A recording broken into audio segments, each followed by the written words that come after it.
नमस्कार, मैं R K. Saxena, Mastermind coaching Rewa, ADPO civil जज की ये ऑफलाइन क्लास में आप सभी लोगों का बहुत बहुत स्वागत और अभिनंदन करता हूँ। क्लास के दौरान ये वीडियो बनाया जा रहा है, बच्चे सामने बैठे हुए हैं। तो ये मेरा आज का वीडियो ऐसा चल रहा था, मेरा आईपीसी चल रही है, ये आईपीसी 1860, और आज मैं आपको कुछ बताने जा रहा हूँ अध्याय 11। तो ये कहाँ से कहाँ तक है आपका? सेक्शन 191 से 229 का तक। और अध्याय का प्रावधान क्या है? मिथ्या साक्ष्य एवं लोक न्याय के विरुद्ध अपराध। तो बहुत बड़ा अध्याय है, काफ़ी धाराएं हैं, लेकिन इसमें ये देखा गया है कि इसमें क्वेश्चन जो है जहाँ से बनते हैं उसी चीज़ को मैं आज बताने जा रहा हूँ। क्योंकि मेरी ये क्लास जो है सिविल जज एडीपीओ की है, तो मैं केवल उन्हीं चीज़ों को बता रहा हूँ जो आपके एग्ज़ाम में कुछ जहाँ से क्वेश्चन आते हैं। तो चलिए, इसमें दो अपराध मेन है इस अध्याय में। एक तो आपका है मिथ्या साक्ष्य देना और मिथ्या साक्ष्य गढ़ना, और इसकी सज़ा के प्रावधान क्या है तो वो हम बता रहे हैं आपको कि मिथ्या साक्ष्य देने या गढ़ने के लिए जो है अगर कोई ऐसा करता है तो उसको दंड क्या होगा, तो दंड पूछा जा सकता है आपका। और एक चीज़ हमने और ली है इसमें, 194 सेक्शन 194 लिया है कि कभी कभी ऐसा होता है कि किसी व्यक्ति ने मिथ्या साक्ष्य दिया या मिथ्या साक्ष्य गढ़ा और उसके आधार पर न्यायालय ने जो है वो मिथ्या राय बना ली और उसके परिणामस्वरूप किसी निर्दोष व्यक्ति को क्या सज़ा दे दी? मृत्युदंड दे दिया, और मृत्युदंड का क्रियान्वयन भी हो गया। तो ऐसी स्थिति में ये प्रावधान किया गया है। तो क्या दंड होगा अभियुक्त का वो हम बताएंगे। चलिए हम चलते हैं, पहले हम अपराध लेते हैं धारा सेक्शन 191 191। इसमें अपराध कौन सा है? मिथ्या साक्ष्य देना। तो थोड़ा सा कठिन धारा है ये, मैंने इसको अपने शब्दों में उन सभी फैक्टों को सजोते हुए और इसको अपने शब्दों में व्यक्त कर रहा हूँ। इस तरह से आप भी अपने शब्दों में धाराएं तैयार करिए। हाँ, ये याद रखना है कि धारा का कोई महत्वपूर्ण तथ्य जो है वो छूटने ना पाए। तो आप अपने शब्दों में धारा बना सकते हैं, लेकिन ज़रूरी है कि कोई इम्पोर्टेंट फैक्ट उससे बाहर ना हो पाए। तो चलिए, हमने इसको अपने शब्दों में व्यक्त किया है। क्या है धारा ये? तो जो कोई एक व्यक्ति है ना, जो शपथ द्वारा या विधि के किसी अभिव्यक्त उपबंध द्वारा सत्य कथन करने के लिए बाध्य है कि वो सही कथन करे, सही बात करे, या किसी घोषणा के द्वारा आबद्ध है और वो क्या करता है? मिथ्या कथन करता है। माने कोई ऐसा कथन करता है जो मिथ्या है और उस कथन के बारे में है ना, या तो उसको मिथ्या होने का ज्ञान है या विश्वास है। माने वो जानता है कि जो हम कथन कर रहे हैं है ना वो कैसा है? मिथ्या है, या उसको विश्वास है कि वो कथन जो है वो मिथ्या है, या सेकंड में सत्य होने का विश्वास नहीं है। माने जो कथन कर रहा है उसका उसे जो है वो सही होने का, सत्य होने का विश्वास नहीं है, और इस तरह का काम करता है वो। तो विधि में क्या बोलते हैं कि वो मिथ्या साक्ष्य देता है। क्या बोलेंगे? उस व्यक्ति ने क्या किया? मिथ्या साक्ष्य दिया, तो ये कहा जाता है। तो फिर से हम देख लें कि एक व्यक्ति है जो शपथ द्वारा या विधि के किसी स्पष्ट अभिव्यक्त उपबंध द्वारा सत्य कथन करने के लिए बाध्य है कि वो जो भी बोले वो सत्य कथन बोले, जो सही जानकारी है वो सही जानकारी दे, या किसी घोषणा द्वारा आबद्ध है कि वो सही जानकारी दे। और वो क्या करता है? वो जानकारी कैसी देता है? झूठी जानकारी देता है, वो झूठा साक्ष्य देता है। और झूठा साक्ष्य कैसे माने उसका हम? तो झूठा साक्ष्य ये हो सकता है कि उसको जो है वो जो साक्ष्य बात जो उसने कथन किया है उसके मिथ्या होने का उसे पूरी तरह से ज्ञान है या विश्वास है कि वो बात जो कथन कर रहा है वो कथन कैसा है? मिथ्या कथन है, झूठा कथन है, या उसको बिल्कुल सत्य होने का विश्वास नहीं है कि जो कथन वो कर रहा है उसको सत्य होने का विश्वास नहीं है। तो क्या कौन सा अपराध करता है वो? मिथ्या साक्ष्य देने का अपराध करता है। और इसमें कुछ एग्जाम्पल दिए गए हैं, इसमें आपके 5 दृष्टांत दिए गए हैं। तो ये दृष्टांत आपके एग्जाम की दृष्टि से बहुत उपयोगी हैं। तो पहला तो उपयोगी आपका यही है जो पूछा गया है कि मिथ्या साक्ष्य देना जो है वो किस धारा में है? मिथ्या साक्ष्य देने की परिभाषा जो है किस धारा में दी गई है? तो धारा 191 में दी गई है। ये भी बात सिंपल है कि कोई व्यक्ति जो है वो सत्य कथन करने के लिए बाध्य है और वो ऐसा कोई कथन करता है जो सत्य नहीं है, और उसको सत्य भी ज्ञान नहीं है, विश्वास नहीं है, या उसका वो कथन सत्य है, इसकी बात की उसको जो है तीसरा वाला सत्य होने का विश्वास नहीं है, तो वो क्या करता है, मिथ्या साक्ष्य देता है। चलिए दृष्टांत में क्वेश्चन बनते हैं, तो कुछ हमने लोकप्रिय दृष्टांत ले रखे हैं जो एग्जाम में आपके आते हैं। तो पहला ये है कि मान लीजिए कोई हस्ताक्षर है ना, वो किस व्यक्ति के हैं, एक व्यक्ति को न्यायालय में बुलाया जाता है कि भाई आप इसके साथ में रहते हैं, ये हस्ताक्षर है, आप इसको पहचानते होंगे। तो वो उस हस्ताक्षर को नहीं पहचानता या उसको पहचानता है ना, और वो बोल देता है कि नहीं ये इसके हस्ताक्षर नहीं हो, दूसरे व्यक्ति के हस्ताक्षर है। तो उसने क्या किया, उस हस्ताक्षर के बारे में गलत कथन किया, माने उसने कौन सा अपराध किया, मिथ्या साक्ष्य देने का।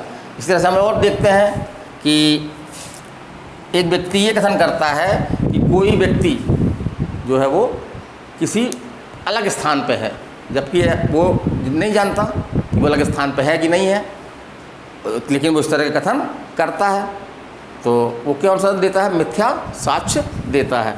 फिर तीसरी बात हमने कही अनुवादक, तो कभी कभी ऐसी भाषाओं का उपयोग होता है न्यायालय में, कोई डॉक्यूमेंट है, कोई दस्तावेज है, इसमें जो ऐसी भाषा में लिखा गया है जिसका न्यायालय अनुवाद नहीं कर सकता, न्यायालय वो भाषा नहीं समझ रहा है, तो किसको बुलाएगा न्यायालय? न्यायालय बुलाएगा किसी अनुवादक को, है ना, जो उसका सही सही अनुवाद कर दे।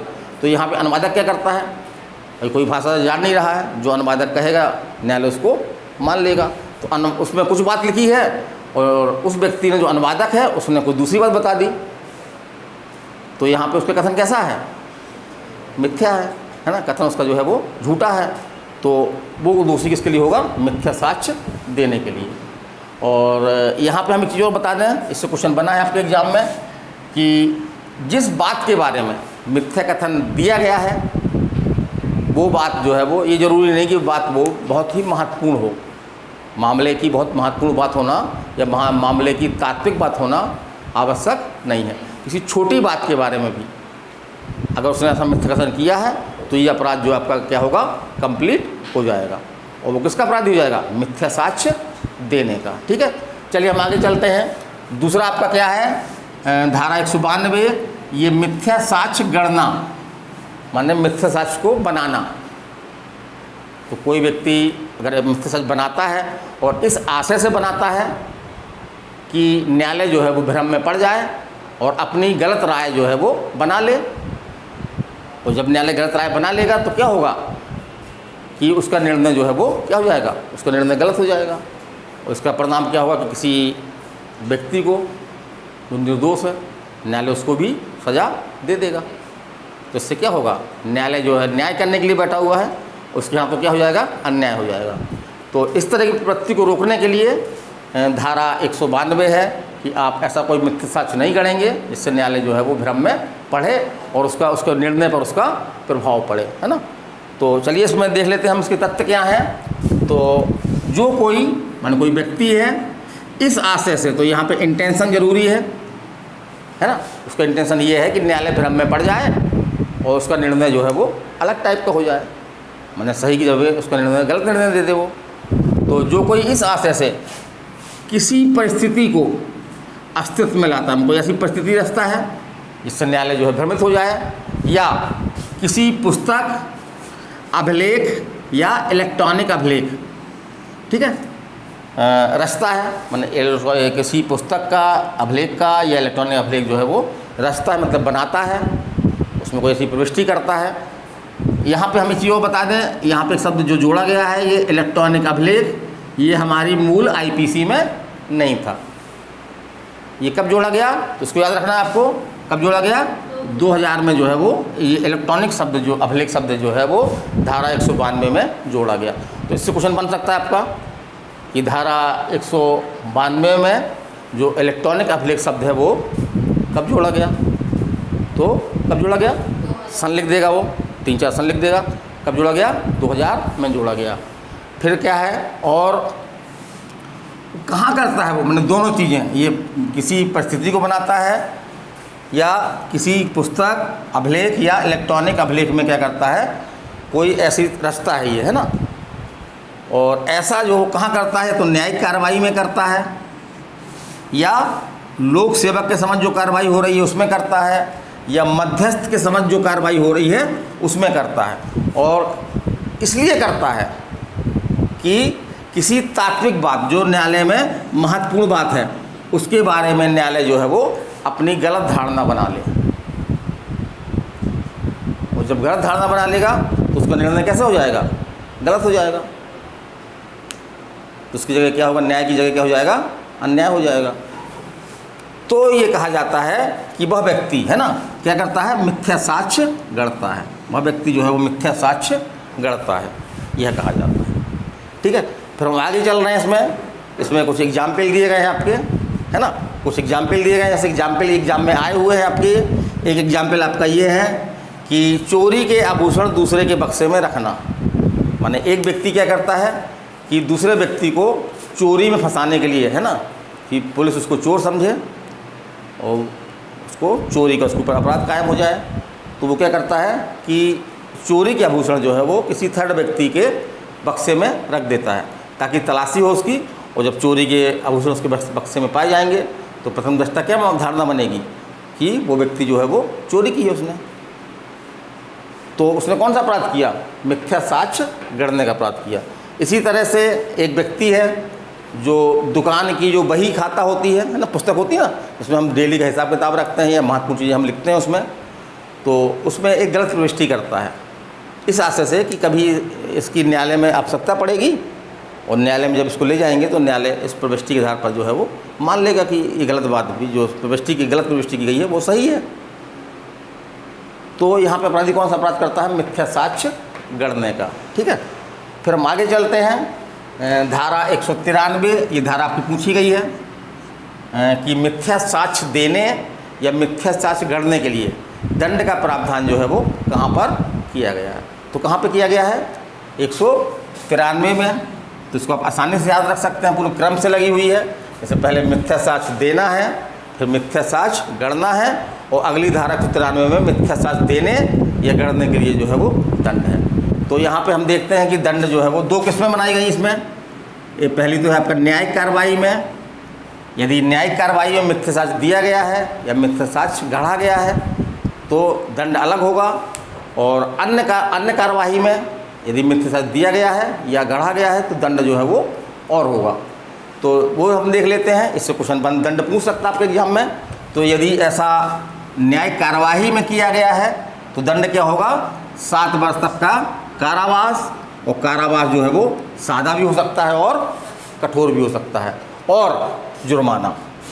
तो यहाँ पे देखिए और लिखा है या नहीं लिखा, माने न्यायालय जो है वो कारावास भी देगा और साथ में जो है वो जुर्माना भी करेगा। लेकिन यहाँ पे जुर्माने की राशि नहीं दी गई है ना, तो न्यायालय के विवेक पे है कि इतना जुर्माना करें, लेकिन जुर्माना जो है वो अत्यधिक नहीं होना चाहिए, है ना। कुछ भी हो सकता है लेकिन अत्यधिक नहीं हो सकता, ये हमने पहले पढ़ा है। फिर अब अन्य कार्यवाही में अगर कोई ऐसा करता है, माने मिथ्या साक्ष्य देता है या मिथ्या साक्ष्य गढ़ता है, तो सज़ा थोड़ा सा कम की गई है।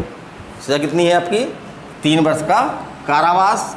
कारावास दोनों प्रकार का हो सकता है, सादा या कठोर, और जुर्माना।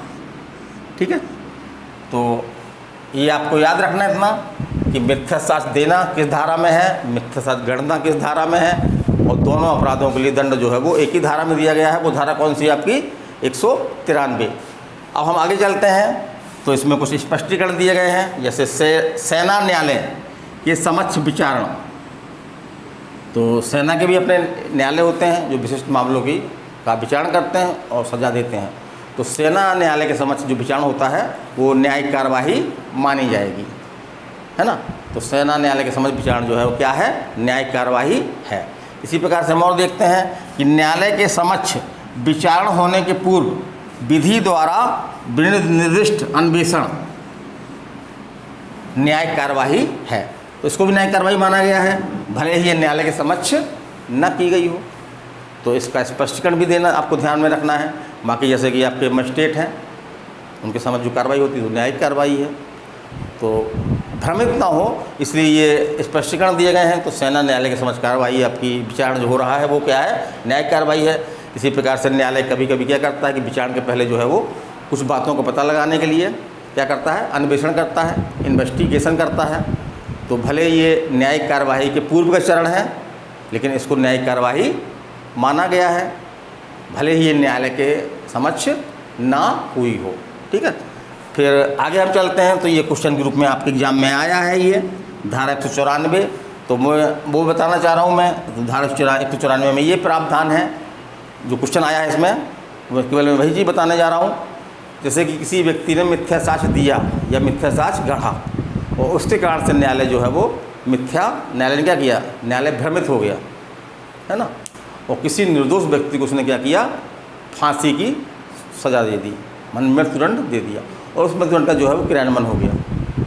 तो ऐसी स्थिति में जो अभियुक्त है, अभियुक्त कौन है, उसने मिथ्या साक्ष्य दिया या मिथ्या साक्ष्य गढ़ा, तो उसको क्या सज़ा मिलेगी। तो इसमें वैकल्पिक है, एक तो सज़ा आपकी क्या है, मृत्युदंड मिलेगा, है ना, या न्यायालय अगर विवेक से निर्णय लेता है तो न्यायालय उसको क्या कर सकता है कि 10 वर्ष तक का कारावास और जुर्माना दे सकता है। तो यहाँ पे या लगा है तो न्यायालय उसको मृत्युदंड भी दे सकता है, या न्यायालय चाहे तो उसको 10 वर्ष तक का कारावास, जो दोनों तरह का हो सकता है, और जुर्माना भी दे सकता है। तो मेरी ये क्लास आपको कैसी लगी, ऑफलाइन क्लास है, यूट्यूब चैनल के लिए वीडियो बना देता हूँ, बच्चों के सामने ही बनाता हूँ। तो ख़ास तौर से हमारी ये क्लास जो है वो आपकी CJ और ADPO के लिए बहुत उपयोगी है। तो ये हमारा IPC चलती रहेगी, अभी मेरी क्लासें और भी हैं, जब तक IPC ख़त्म नहीं हो जाएगी तब तक मैं क्लासें निरंतर लेता रहूँगा। तो आपको कैसी लगी मैसेज करके बताएं, अच्छी लगी तो इसको शेयर करें, और इस तरह की क्लासें प्राप्त करने के लिए, निःशुल्क प्राप्त करने के लिए आप जो है वो हमारे चैनल को सब्सक्राइब भी कर सकते हैं। तो मैं RK Saxena, excellence mastermind coaching Rewa Madhya Pradesh, अगले वीडियो तक आपसे विदाई लेता हूँ। नमस्कार, धन्यवाद।